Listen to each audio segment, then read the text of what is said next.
Oh, I can hear you now. What's up?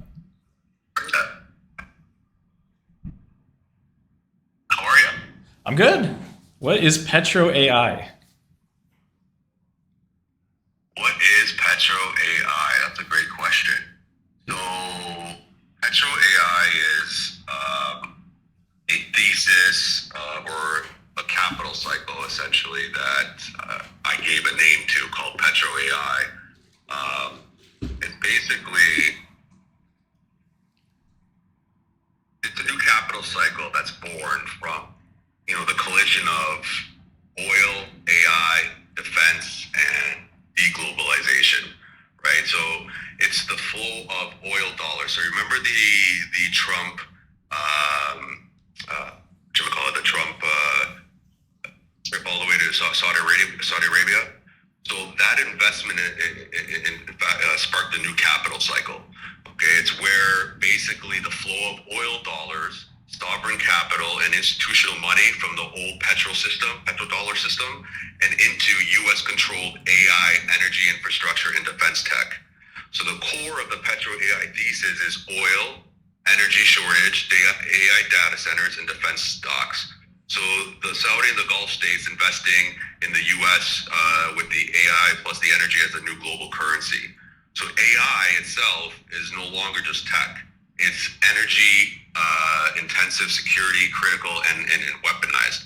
So the Petro AI, when you hear Petro AI, it's basically a new capital cycle, right?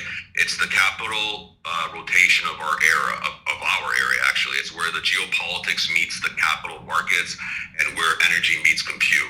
It's where oil dollars meets the AI chips. Okay, yeah, I mean, that sort of makes sense to me. Um, So, one thing, if you would like to do, is I've been throwing my thesis out there, pretty aggressively, just putting it out there, right? Whether it's right or wrong, I think that's, remains to be seen. So far, it's been deadly accurate. So, in your private time, if you want, you can go ahead and ask Grok to analyze all of my Petro AI tweets. Just make sure you put it as one word, and since, let's say, last year, and say how this thesis has evolved, and what is his thoughts on it, and how accurate has it been thus far, and it'll explain to you. And this is why, um, which, perfect segue. This is why, I'm bullish from the standpoint of, it's going up, right? Not bullish from the standpoint of fundamentals of quantum. Okay, okay, so quantum we can is a talk very high. we can talk Yeah, quant so we quantum. can talk quantum in a second. I just wanted to just chime in on the end of the AI stuff. I mean, I know AI pretty well. Um, my wife works. My wife was one of the first people at OpenAI and launched ChatGPT, and I'm friends with a lot of the senior management of most of the AI companies and many of the chip companies.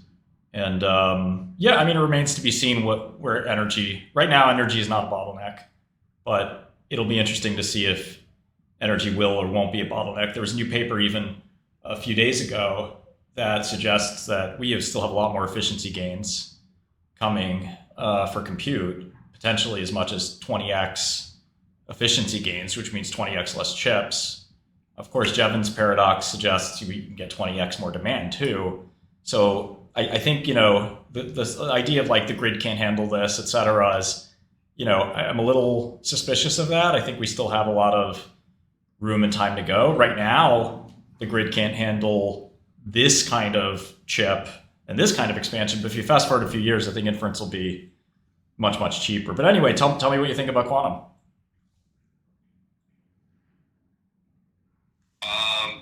I mean, okay, so really quickly regarding your comment, I, I agree the infrastructure is not set up for what's coming in. The infrastructure, in my opinion, is adapting to what's coming in. So let me explain if you don't mind.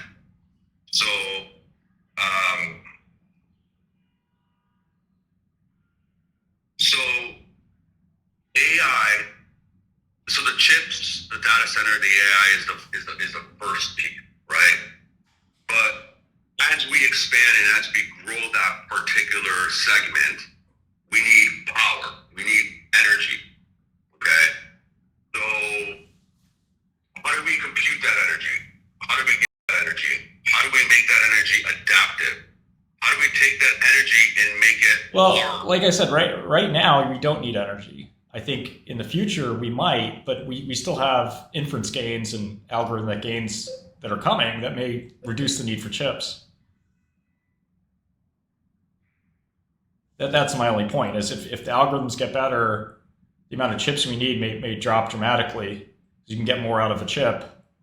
And then, you know, looking at it as the most bullish thing possible, where, the whole world is covered with chips, it's kind of like, I'm bullish on all these companies. I have investments in private AI companies and things like that. But like, it's possible that that doesn't happen. It's possible that, in fact, there is still a lot of demand and the chips just become more efficient, or God forbid, it is possible that all this stuff we're dreaming up just doesn't actually, the demand doesn't actually show up, and it all falls to shit, which obviously many people think might happen. I'm a bull, but I don't think I'm so bullish that we're going to overwhelm the grid with inefficient chips. I think that the chips are going to get better, and the software that runs the chips will get better. That's just my 2 cents. I mean, obviously, if you feel that we're just going to have so much AI demand, it'll just overwhelm everything, and or there's going to be data centers cover the earth and so forth. I mean, it's a totally valid point of view, and I think that many people think that might happen too. I'm just pointing out that, one, I mean, we're not 100% sure that these algorithms don't get better, and then two, I believe, into the demand, but at the same time, I recognize that I could be wrong, and 10 years from now, we look back and laugh at how crazy we went over AI. It's possible. I really don't think it's going to happen, but it is possible that the bears could be right here. Absolutely, it is possible, and I'll tell you where I'm wrong. Okay, where I'm wrong is the whole thesis on the basic stock market concept that people like you that do this for a living are know of, right? So like when you become a bear on a stock, you're short for a particular reason, just like how I'm long for a particular reason, right? Like whether there's $0 revenue guy, there's no money. What are you talking about? Growing at 22.6%, CAR retail analysis market size reached USD 58.4 billion by 2022 globally. On the fundamental aspect of quantum, I want to make myself explicitly clear. I'm on your side when it comes to those types of fundamentals and stuff like that. 100% on your side. But what I believe everyone is missing is how the capital cycle is rotating. The capital cycle doesn't care about revenue. The capital cycle doesn't care about evaluations. The capital cycle doesn't care that, RGTI is a hole in the wall on the side of many other companies, right? It doesn't care about that. Evaluations care about DARPA contracts. Evaluations care about how the money is going to be repositioned in, where all that $17 trillion of assets is going to be traveling into. That's what the new trade is, the macro fit, right? So energy, the real issue isn't technical efficiency, it's the geopolitical resilience, right? Energy grids are optimized for wartime and high compute national security workloads. Like that's what they are. But Petro AI, the whole thesis predicts that the rebuild of sovereign grids, right, is designed for cognitive defense infrastructure. So the grid isn't underbuilt per se. It's how do I say? I would say underdefended, right? Efficiency is the luxury. The sovereignty is the new metric, right? Remember what Trump always says: sovereign, sovereign, sovereign, sovereign, sovereign. So the Petro AI thesis maps where these nations rebuild the grid as a compute infrastructure. So we're not talking over megawatts. We're kind of talking over mind share per se, right? The efficiency crisis, right? And the outdated paradigm of where energy serves the compute. The Petro AI thesis flips it. Compute now serves energy, right? So the old grid distributed the power, but the new one will distribute the intelligence. So the efficiency isn't the ceiling, the cognition is the floor. That's what Petro AI thesis is about. Okay, so I guess let's talk about quantum, I guess. So do you believe that quantum computers will be used in the future? Yeah, but we're extremely far from that point. Okay. When do you think they'll start being used?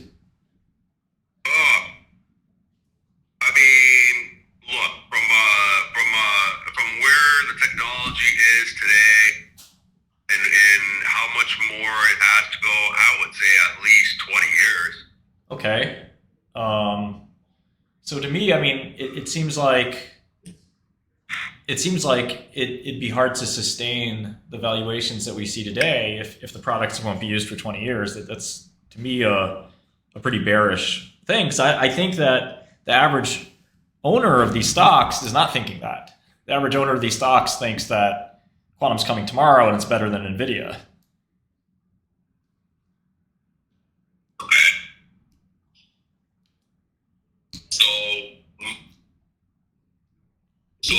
So I agree with that. Okay. Again, this is why. So if this trade was based on conceptual evaluation and the whole idea like OKLO was not going to have its power source ready until 2030. Why the fuck am I trading it right now? I'm gonna short it. It makes no sense. Well, let me just say, I'm from the biotech sector, and in biotech we have to discount cash flow that's often decades away because it takes 10 years to develop a discover drug, and then you get 10 years or 15 years sometimes of cash flow. So I'm very used to forecasting 2040 cash flow, 2050 cash flow. But I think here, the expectation for something like Oklo is, these things will take a long time, but they'll be fat cash cows in the future, and you can just do a discounted cash flow. You don't even have to do a full model. You can just say, okay, in 2035, Oklo will have 100 billion in revenue and 40 billion in net income. Discount that back on a Hewlett Packard calculator, and what's that worth today? 10, 15 billion. Well, that's the market cap. And I think that's reasonable for maybe Oklo, but for quantum, it's hard to see what that 2030 or 2040 or 2050 cash flow actually is, because I don't actually see the use case. But I think the average Joe understands that Oklo is a long time from now. But I think the average Joe thinks that, the IonQ CEO, for example, he's saying by 2030 or 2027 they'll be better than Nvidia, and I think he thinks that. I think the shareholders think that. So I think you and I thinking that it's 20 years away is pretty bearish. 20 years away from the standpoint of, if you take a look at the industry from a helicopter view, right? And the strides we made, and what's happening right now and what's implemented right now, that's the cycle. Slice and dice it however you want. It can be bearish or not, but that's how it is. Having a CEO is the best salesman in a company. Period. Just like Donald Trump. So if the CEO gives you an aggressive timeline, that's what they're trying to do. I agree. The consumer level quantum hardware is decades out. But here's the thing. We're not trading the fundamental aspect of what we're talking about. We're trading where capital is flowing. We're trading applied quantum architecture that's already here, right? Embedded inside existing energy systems, right? Simulation layers and security communication protocols with the telcos. So the quantum era won't start with a laptop per se, or with a server up and running that's running AEM or AI, right? It starts with the grid. So the single line, right? It starts with the grid, right? Is the key, because it's all based around the Petro AI energy thesis and the quantum and the AI thesis. So people conflate quantum computers with qubits on a chip, right? That's right. Consumer fantasy, in my opinion. The real story of quantum informed compute is probability. Can't say the word correctly. Probability prediction. control systems that are already using quantum math under the hood. So we don't have to wait for the quantum computers 20 years down the road per se. The world is already running quantum simulations. They just call them AI optimizers. That's the difference, right? It's kind of like the scenario of before we had access to ChatGPT and Grok and shit like that. Do you remember going on a website and the little chat dialog box appears and you can like chat with something? Well, that's a canned centralized of information. It's not going to give you a response like how when you go on a website today, that little chat dialog box appears. It gives you a detailed AI-centric response now. So that's a difference, right? AI optimizers versus quantum. Okay. I guess I'm just trying to figure out like so quantum computing, do you think at any point in the future will be valuable and and like sell billions of dollars of revenue to people who want to compute stuff? Is that ever going to happen? Yes. Okay. Well, tell me about what that looks like. Like who's spending the billions, who's getting the billions, and for what exactly? Okay, so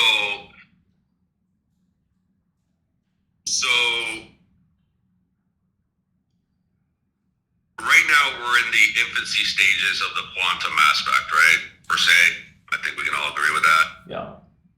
But so in order for quantum to essentially evolve or to evolve faster or get to the timeline of the 20 years a lot quicker, or maybe to the IONQ's CEO's timeline, maybe. In order for that to happen, things need to get accelerated. In order for things need to get accelerated, money needs to pour in. In order for money needs to pour in, okay, there's specific guidelines and procedures in order for that to happen, like the DARPA contract, right? So those contracts specifically, when government gives contracts for research and development, that's a catalyst. It's not a revenue-driven catalyst. It's not a fundamental-based catalyst. Look, what I'm saying is the trade of quantum from this perspective has already occurred. I'm not saying buy RGTI at $48. I'm not saying buy IONQ at $70. You've already missed the fucking trade. You missed the trade when I told it at $7.50 for RGTI. Okay, I hear we're just getting a little off track. So in today, XAI will buy $20 billion of NVIDIA chips. So they raise the money from investors.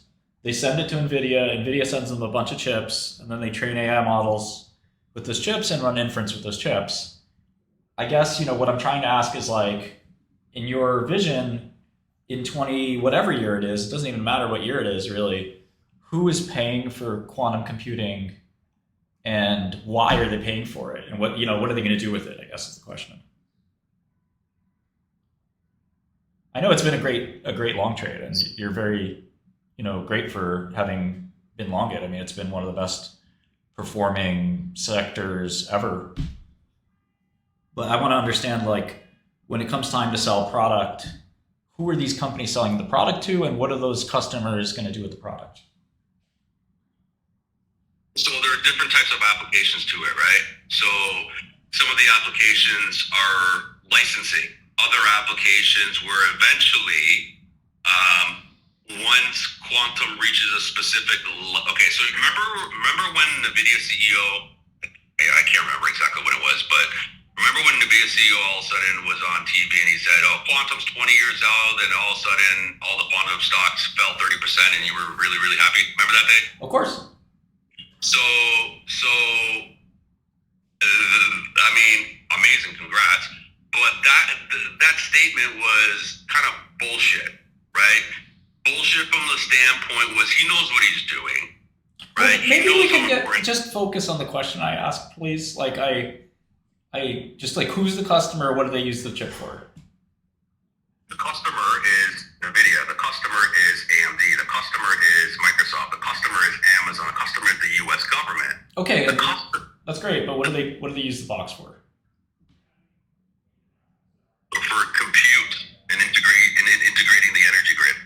Okay, so I buy a quantum computer on Microsoft. I do a lot of stuff in technology. What do I do with it? How do I succeed with it? Why am I buying it? So for NVIDIA, for the XAI example, I buy 20,000 NVIDIA chips. I train something called Grok 4. It's really smart. People pay for Grok 4. And I'm making a big gamble that the chips that I'm buying, the cost of those chips, which is enormous, is going to be recouped by people paying for Grok 4. I might be right, I might be wrong, but that's what Elon's doing that's why he's paying NVIDIA money. That's why OpenAI is paying NVIDIA money, etc. Why Microsoft pay a quantum computer company money? What are they going to do with that thing? So, okay. First, quantum revenue won't come from quantum computers per se. In my opinion, it'll come from quantum optimizing infrastructure, right? The energy, the defense, the AI firms using quantum feedback loops to cut costs and secure the compute. The money shows up as efficiency premiums in all the security contracts and the services, not the retail hardware. So I mean, when you say retail, I just want to be clear. I mean, when you say retail hardware, Rigetti just sold a chip for $3 million, and D-Wave sold one for $15 million. So it's not retail hardware. I mean, this is huge machines that are cooled down to low temperatures and stuff like that. I mean, somebody's buying them because their vision of quantum computing is that you can actually run things on a quantum computer. It sounds like you don't. I mean, I'm trying to fast forward to that day. Let me give you an example then of companies, right? Yeah. So